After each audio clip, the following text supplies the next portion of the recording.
बिस्मिल्लाहिर्रहमानिर्रहीम। अस्सलाम वालेकुम नाजरीन, आप देख रहे हैं हमारा यूट्यूब चैनल तिब्बे शफ़ा टीवी।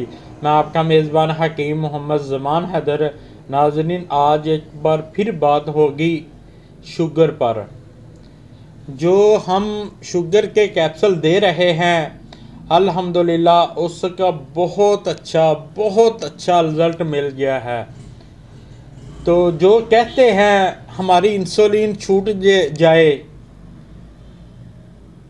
जो कहते हैं ये अंग्रेज़ी टैबलेट हमारी छूट जाएं, इस इन गोलियों से, इन इंसुलिन से सिर्फ शुगर कंट्रोल होती है और जिस्म का बेड़ा गर्क हो जाता है। मैं जो नुस्खा देता हूँ खालिस्तान हर्बल है, देसी है, देसी चीज़ें उसमें डली हैं। तो ये नुस्खा मैं 8,000 का एक माह का देता हूँ, 8,000 का। और जो इंसुलिन लगाते हैं उन्होंने 2 कोर्स करने हैं और जो इंसुलिन नहीं लगाते उन्होंने सिर्फ 1 माह खानी है।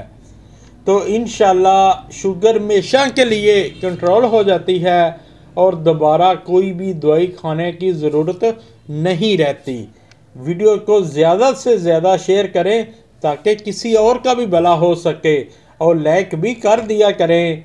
शफ़ा मिन जानब अल्लाह करीम, अल्लाह ताला आपको तमाम बीमारियों से महफूज रखे, सेहत वाली ज़िंदगी अता फ़रमाए, अचानक आने वाली परेशानियों से महफूज रखे। अस्सलामु अलैकुम।